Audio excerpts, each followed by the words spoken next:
Newcastle West derived both its name and origin from the erection of a castle here by the Knights Templars in the year 1184.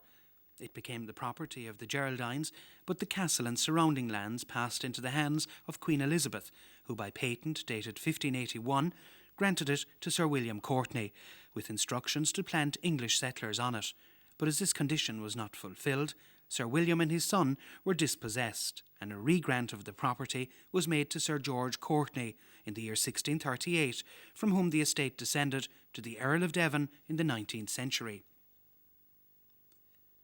Most of the craftsmen and tradesmen of Newcastle West lived and worked in Maiden Street, and indeed the school registers of 1880 to 1890 reflect the occupations of some of its inhabitants. As follows: there were 4 bakers, 1 tinsmith, 2 harness makers, 9 shoemakers, 2 blacksmiths and 4 coopers.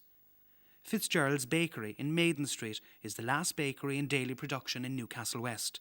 20 years ago, this town could boast of 5 bakeries, and 4 of these were located here in Maiden Street. Along with Fitzgerald's, Latchford's was sited where the cinema still operates. There were 2 bakeries owned by the Murphys, one at the upper end and the other at Lower Maiden Street.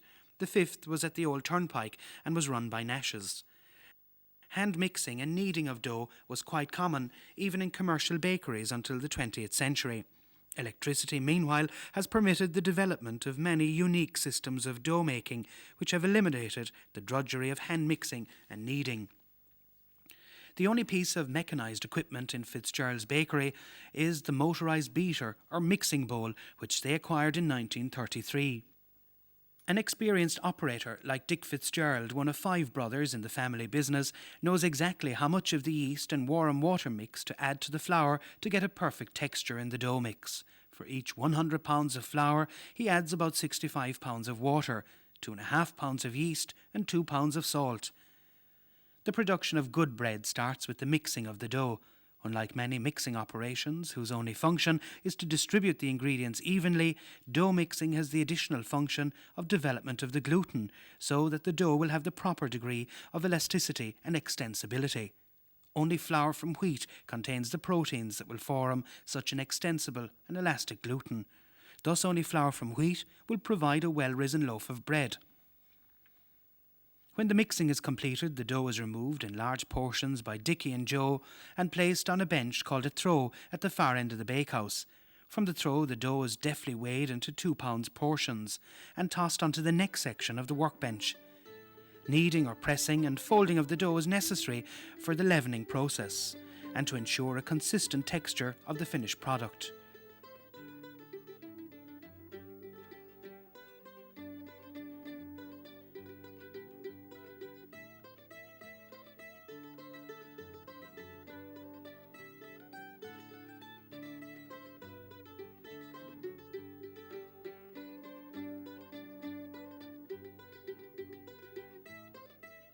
With a lifetime of experience, the nifty right and nimble left hands almost automatically coax the dough into the correct shape for a pan loaf.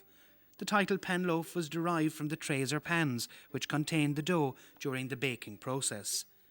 Dick's niece Bernadette, who helps with the work, is the 3rd generation in the bakery trade.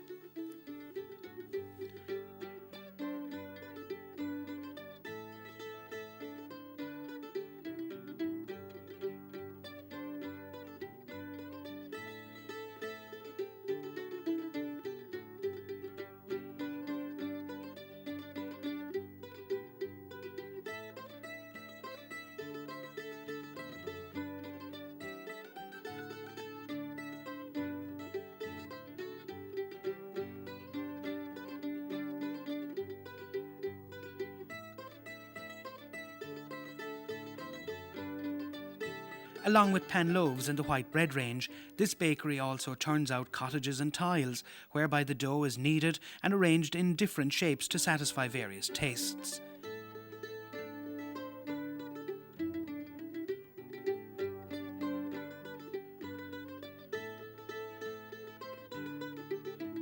In the next stage, called proofing, The dough-laden trays are placed on the floor at the base of the oven wall. When covered with sacks, a temperature of 90 degrees is attained, and this is ideal for the yeast cells to multiply and produce enough carbon dioxide gas to raise and expand the dough to the correct shape for the baking oven.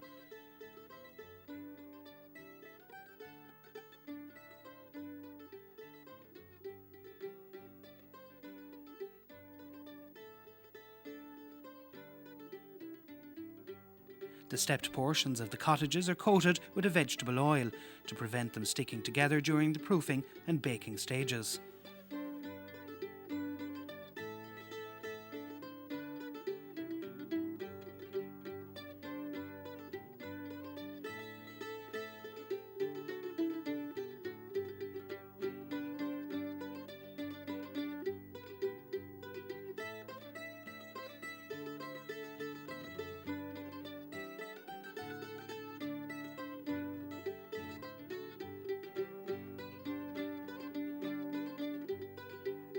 When the dough is fully proofed or risen, the trays are placed in the oven chamber. The oven here, in glazed brick, was built by a Scottish oven builder. The roof of the baking chamber is lined with stout heating pipes, the ends of which extend into the furnace at the other end of the structure.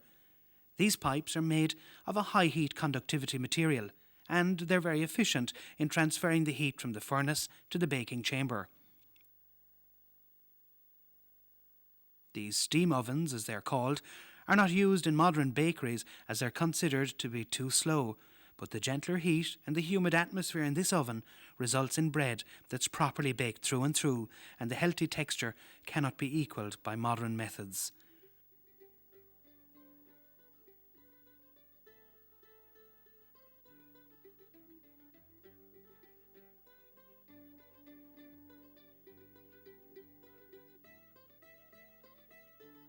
The fire is checked regularly to ensure that an oven temperature of 450 degrees is maintained, and after 50 minutes at this temperature, the perfectly baked bread is removed. In contrast to baker's bread, the homemade Irish soda bread does not contain yeast but is leavened with baking soda and buttermilk. The carbon dioxide released from the baking soda, reacting with the lactic acid in the milk, causes the bread to rise.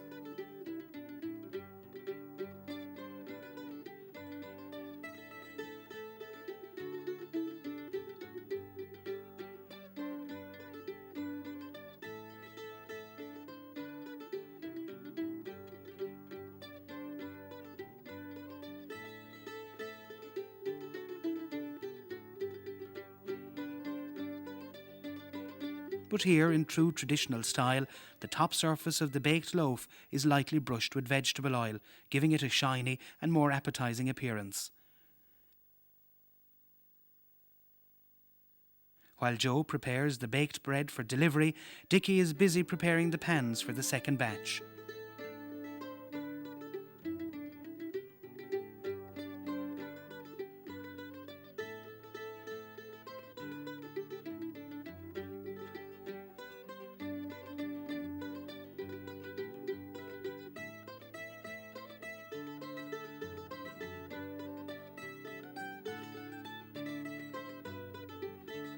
And delivering the baked bread to the customer is Joe Fitch's job. Like all bakeries, Fitzgerald's have a retail shop on the premises, and Joe has been delivering bread for almost half a century, and his pony and van were very much part of the scene in Newcastle West for the greater part of that time. But, like Joe himself says, he's not getting any younger, and shortly he'll have to call it a day.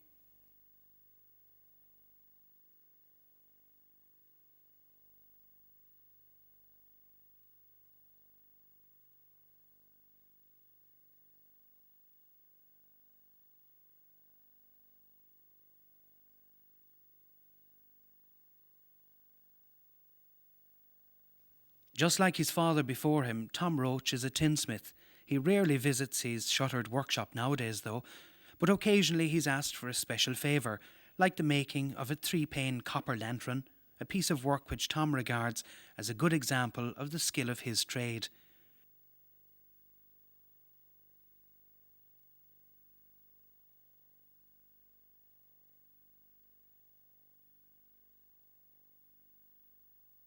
For this job, Tom starts with a plain sheet of copper which he rolls flat.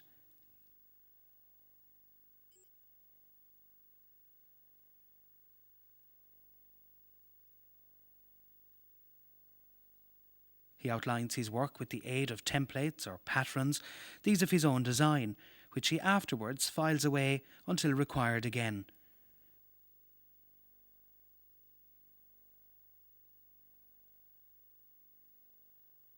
For outline cutting, the tinsmith makes rapid progress with the snips.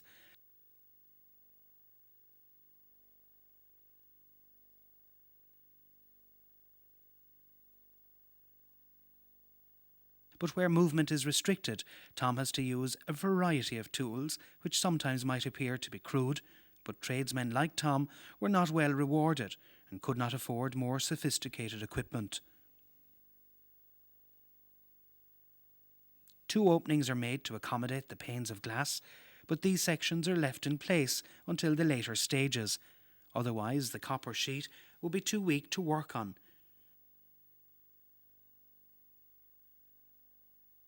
Both ends of the copper are folded on a machine, simply called a folder. This will make the job of jointing later on much easier. 2 strips of copper, 3 inches by 1.5 inches are cut. These will be used to bridge the 2 ends of the copper at the top and bottom, leaving room for the door in between.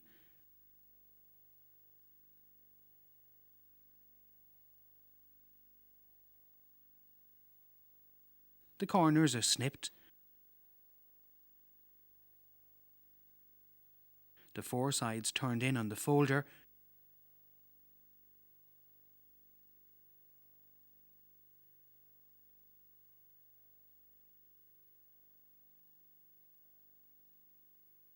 And the 2 long sides closed by tapping on the anvil.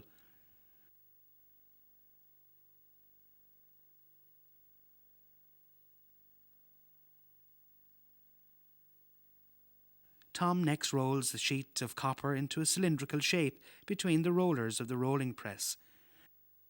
A gap is left at the ends to accommodate the door, and the bridging pieces made earlier on are fitted into place at the top and bottom.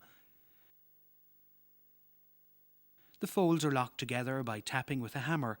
This is a temporary arrangement only, as these key parts will have to be soldered later on.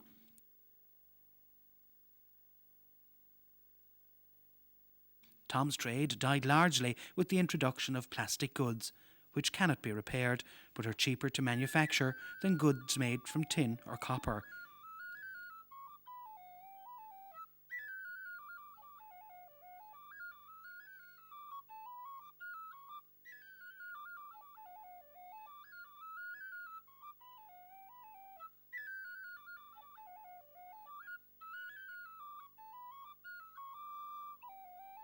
Having cut out a section for the door which will hold the 3rd pane of glass, Tom makes the necessary cutting, but again he leaves the piece in place for the time being. He carries out the usual folding and inserts a wire strip in one fold.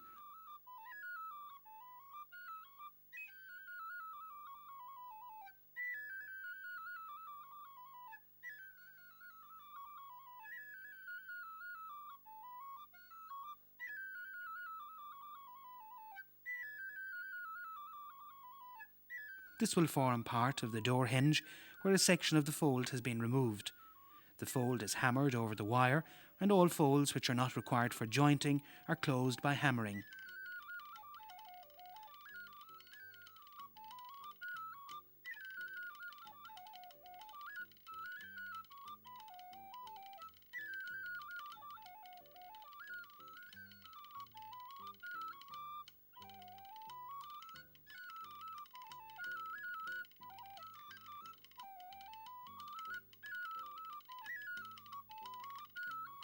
As well as repairing large and small metal objects from creamery cans to tin pennies, Tom also repaired umbrellas, which he called parasols.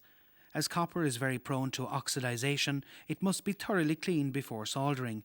First, the oxide is removed by filing, and then the bare metal exposed by treating with an acid called spirit of salts. The soldering iron is heated in the open fire. Having applied the soldering fluid, the copper is now ready for soldering.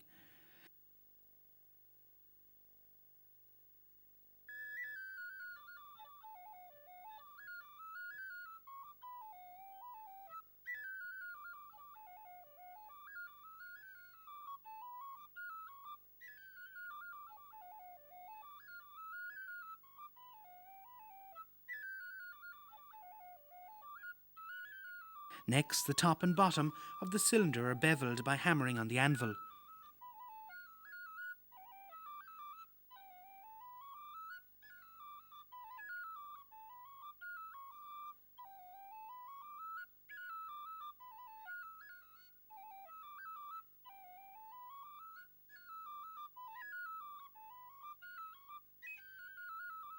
Placing the cylinder on a sheet of copper, Tom marks out the bottom piece.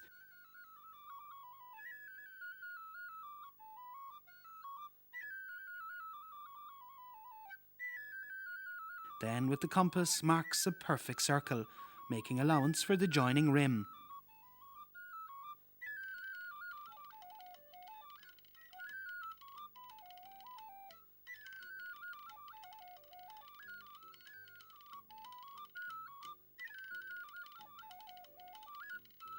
A machine called a jenny is used for making this rim or lip.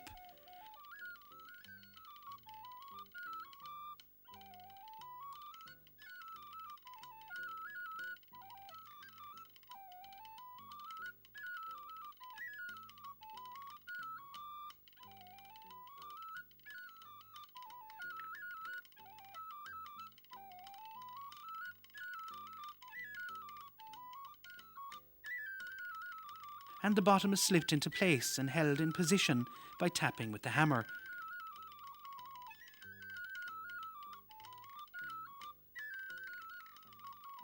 As this lantern will not contain liquid, soldering will not be required here, and sealing of the bottom is carried out by very close hammering on the anvil.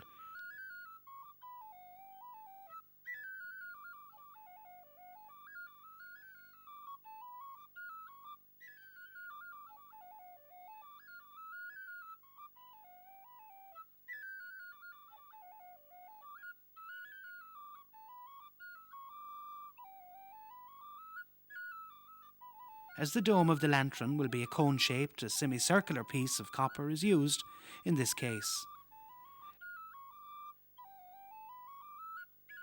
The centre is punched out and the cone is shaped by hand on a hatchet stake.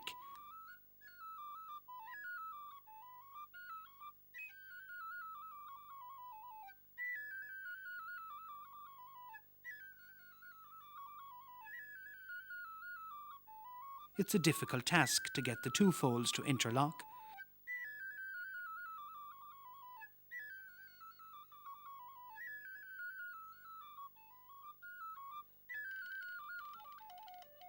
But when he succeeds, Tom quickly hammers them home.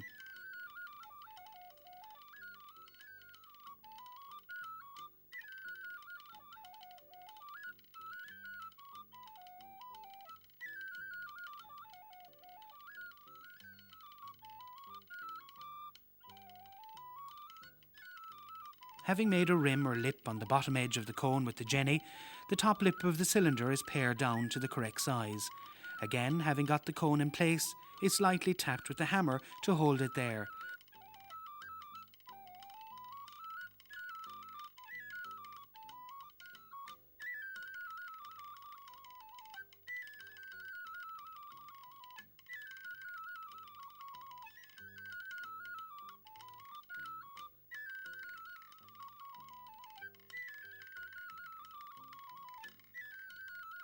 Then it's firmly secured on the anvil.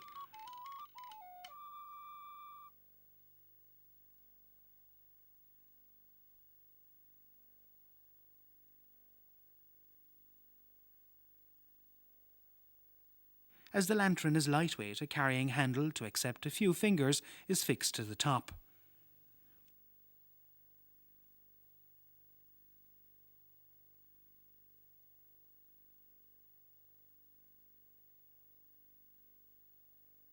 The window sections have been raised out. Tom tries a pane of glass for size, and a perfect fit.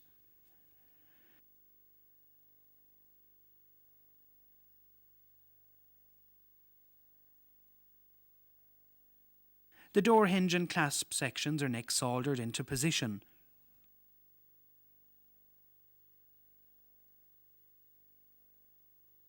All windows now having been fitted with covers at top and bottom, a final check would indicate that everything here is secure. A good deal of elbow grease is all that's required to make the lantern ship shape.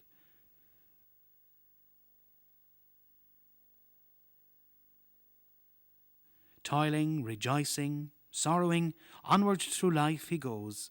Each morning sees some task begun, each evening sees its close. Something attempted, something done, has earned a night's repose.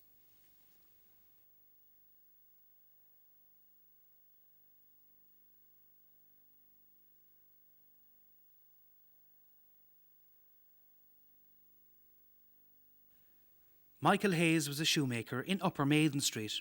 In his time, waxed hemp for sewing was made by hand, rolling together any number of threads, up to 12, depending on the type of work to be done. The wax was made on the premises from a mixture of pitch and resin. A very time-consuming job it was too.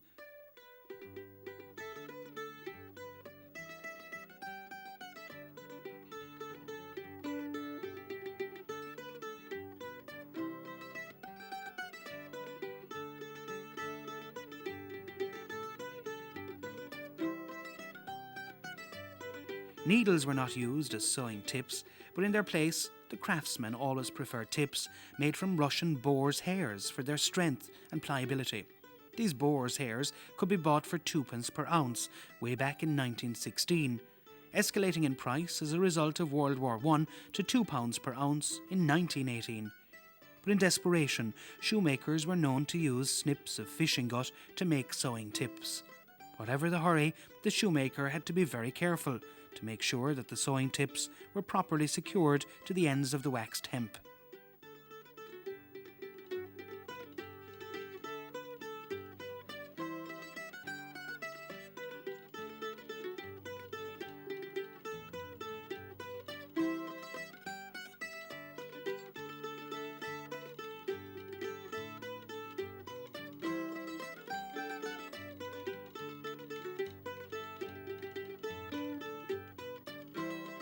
While carrying out some repairs, and even in the making of new boots, there were some stitching operations when the shoemaker could see only the outside of his work.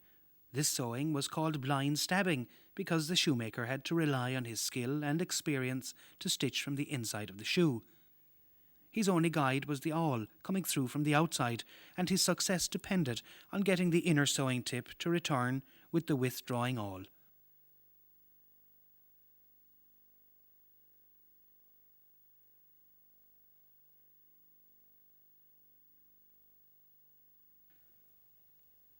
Michael has now retired, but his family run a successful mechanised shoe repair plant on the same premises.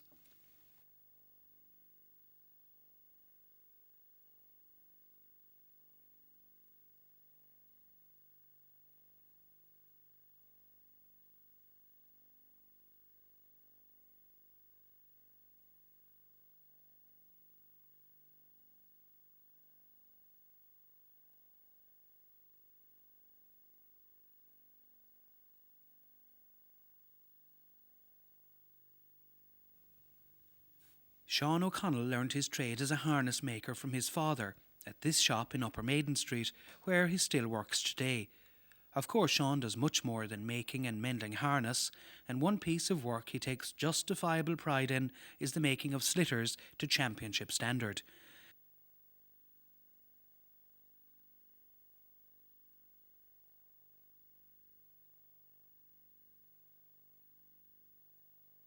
Sean uses chopped corks as a heart for his slitters. He likes to use the corks of whisky bottles. He chops the corks in pieces and wraps these in mattress fibre, trying to get a round formation.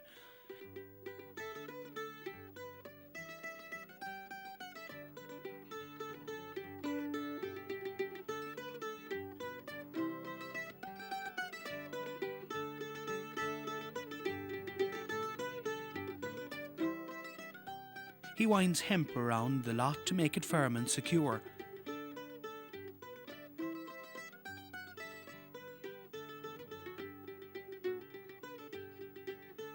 And as Sean's hands are vital to his survival in the trade, they must be protected at all times.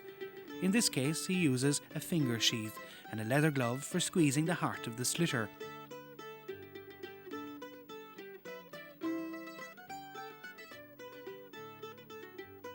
First, he pounds the heart with a wooden mallet to make the heart more adaptable for squeezing with the nylon twine, which he winds round and round the core. Maximum pressure must be exerted at this stage to ensure a compact, bouncy heart.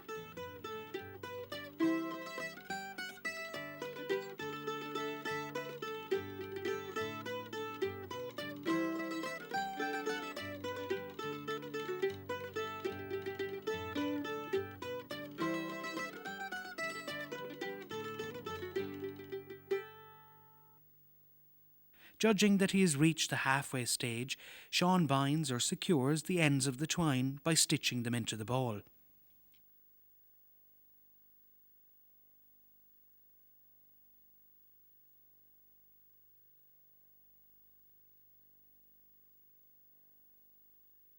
Three rubber bands, cut from bicycle tubes, are placed around the heart at this stage to keep the twine in place and to give the ball extra bounce. The ball must be further built up with extra twine, and now the heart must be rotated in his hand with every extra strand to ensure that the ball will be perfectly round.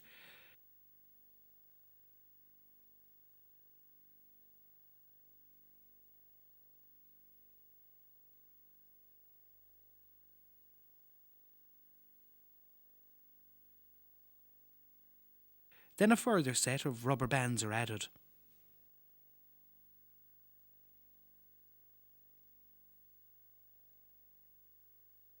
The cover for the slitter is cut from white chrome leather with a special steel template which has been in the family business for almost 50 years.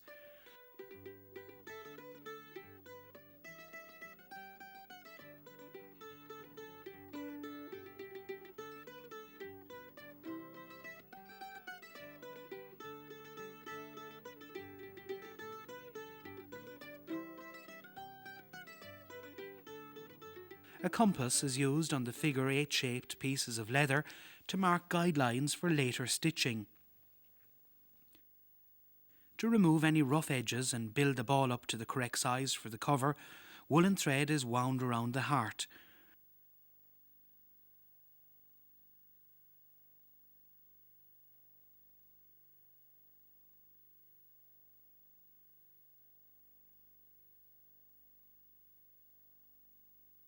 When it is judged to have reached the correct size, the cover is tacked into place, and it takes at least 25 saddler's tacks to keep it securely in the required position for stitching.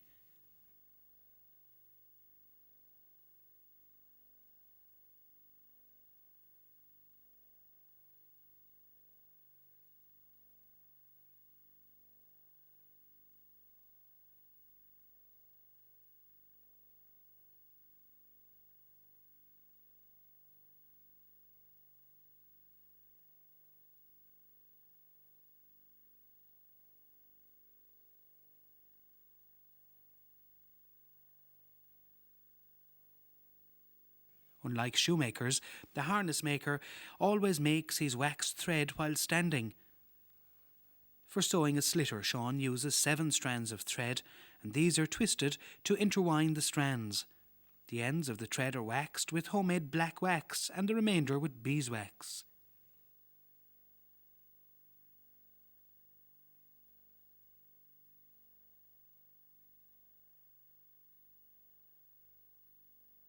He uses needles as sewing tips. To give freedom to his hands during stitching, the ball is firmly held on a wooden clamp braced between Sean's knees. Tacks are removed as required, and great pressure with both hands is needed to pull the stitches together evenly.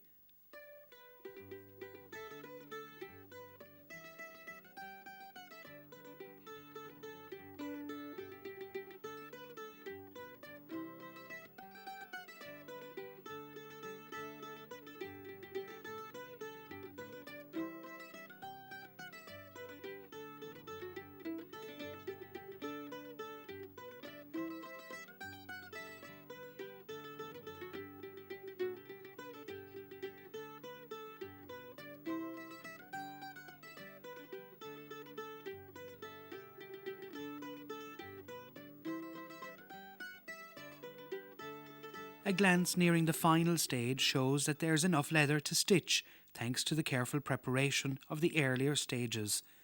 A really firm ball is guaranteed when it is found that extra beating is needed to squeeze enough leather for the last stitches.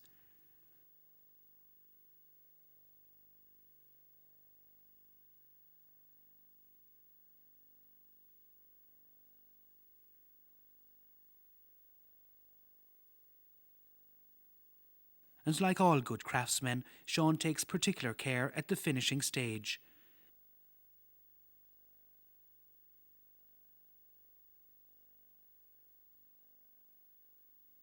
Having pared off the rough edges, the joining is water sealed with beeswax, which also serves as a base for the black paint which he applies.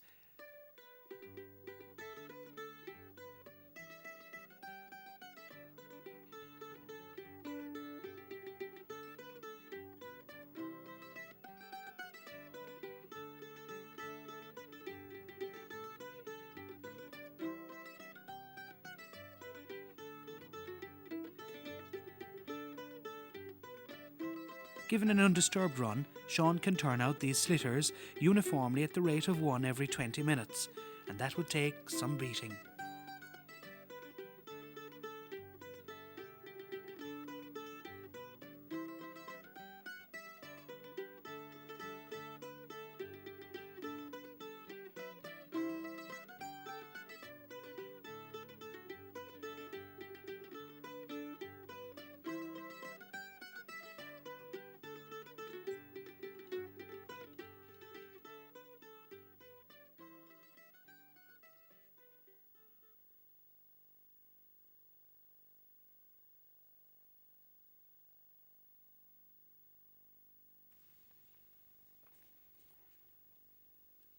In order to shoe a wheel, the Kellys have a special band heating arrangement in the forge yard. A circular fire is used to accommodate the band, and an air line from the forge bellows is used to fan the flame to life in the coal slack fire.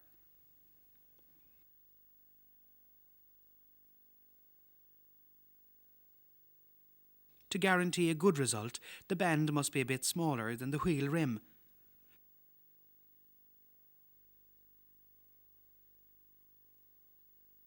First, the wheel is measured with a traveller, putting starting marks on the wheel rim and on the traveller.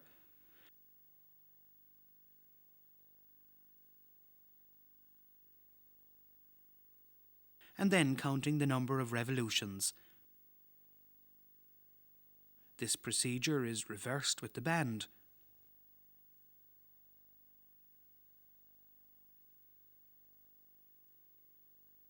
A simpler way would be to roll out the wheel on the flat band of iron and mark the band of about 3/4 of an inch shorter than the wheel rim. In more recent times, forges were able to get or adapt machines for bending the band to the proper shape.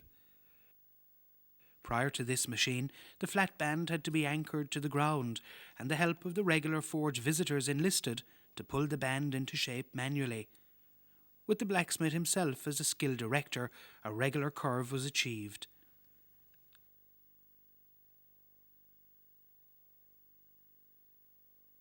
The Kellys had forges at the top of Church Street and near the old Bridewell in a lane that linked Church Street to Bishop Street. Sean Kelly is the 8th generation in the trade. Sean's great-grandfather married into the Ghluin family, who were blacksmiths also, and also had a forge in the Cool. The Kellys carried on a business in the Cool until 1940, when they moved to the present forge in Lower Maiden Street. One time Newcastle West had 5 forges, but now only Kelly's forge remains.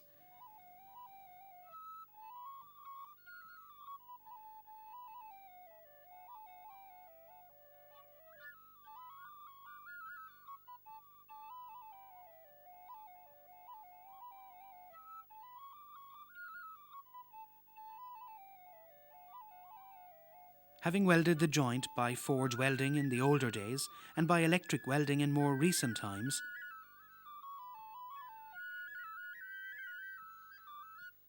the band is placed on the red-hot cinders. When this business was thriving, up to 4 bands of different sizes would be heated at the same time.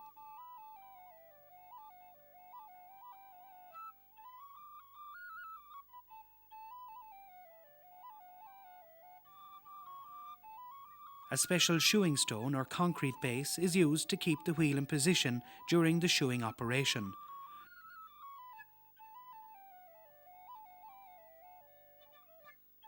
Long handle drags are used to turn the band in the fire for uniform heating, and when the band is judged to have expanded enough, it is placed on the wheel and pulled down over the rim with tools called dogs and is quickly hammered home.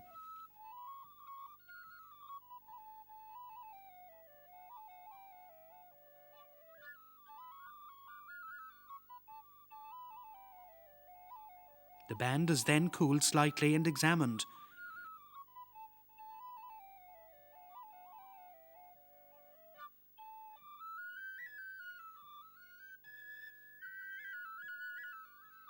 Facing of the wheel rim, whereby the fellas or rim sections are checked, and any found out of line hammered into place has to be done quickly to avoid burning the timber. Immersing the completed job in water contracts the iron band to form a really secure bond with the wheel rim. Thanks to thee, my worthy friend, for the lesson thou hast taught. Thus at the flaming forge of life our fortunes must be wrought.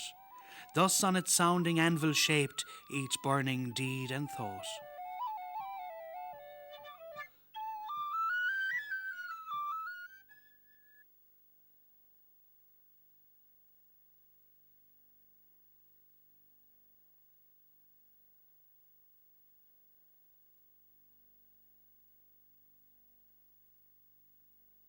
The O'Ghluins in Maiden Street were coopers, and Pat, 6th generation in the trade, now retired, has preserved all the tools of that once thriving trade. The coopers made barrels, tubs and pecks in various sizes. Some coopers specialised in the making of butter churns, the dash churn being the most difficult. In his work, the cooper used a range of specialised tools, such as these shown here by Pat O'Ghluin. The angled hatchet, the drawing knife,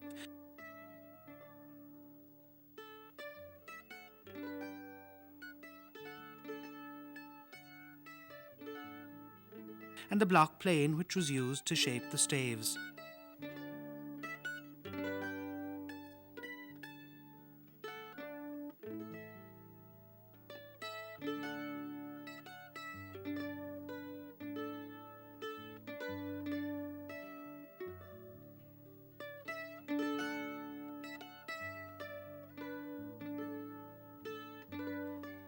The grooves for the top and bottom of the barrel were scored out with an unusual looking tool, sometimes called a croze.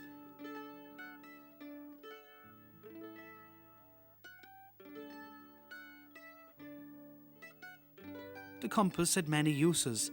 In addition to these, there were also the adze, the hoil, the driver and the cross pane hammer.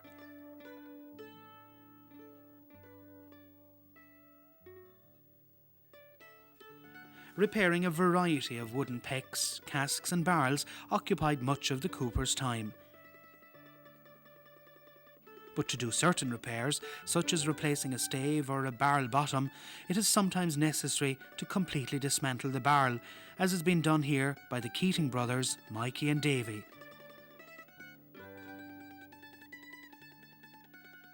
The best way to do this is to number each stave so that it's possible again to reassemble the barrel correctly with each stave in its original position.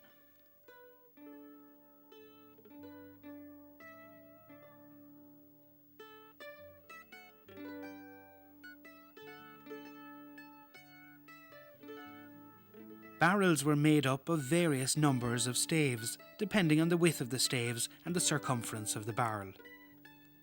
A driver is used for loosening the hoops, and the bulge hoop is removed first, followed by the quarter hoop and then the top hoop.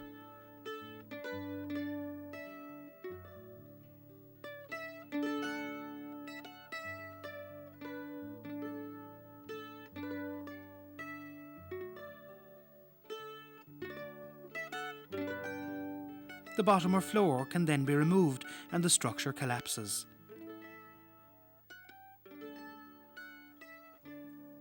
The staves are arranged in order and the hoops hammered flat on the cooper's anvil.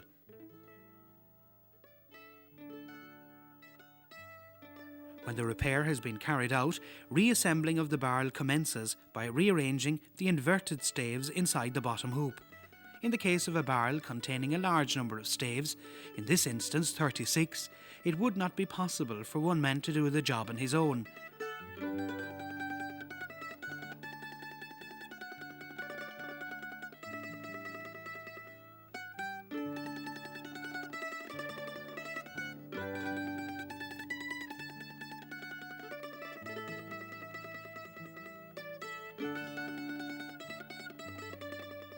Having succeeded with the bottom hoop, the bulge hoop is next replaced.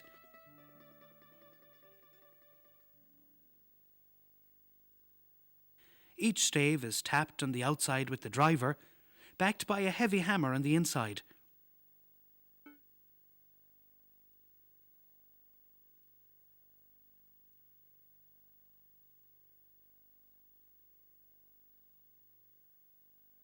The stave ends of the inverted barrel are checked to make sure that the bottom groove is properly aligned.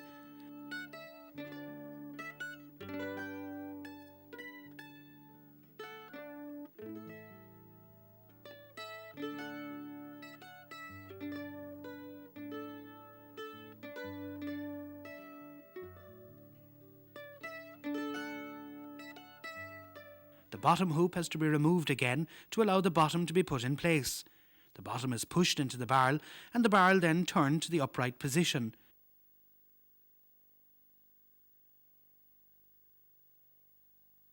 The top hoop is replaced.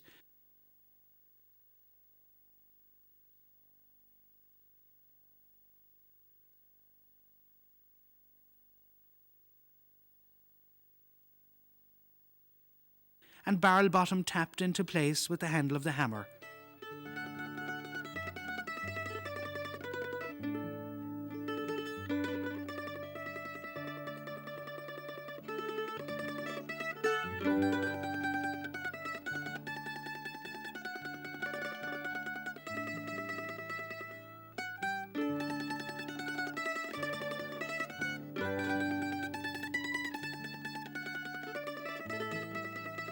Final tightening of all the hoops with driver and hammer ensures a watertight barrel.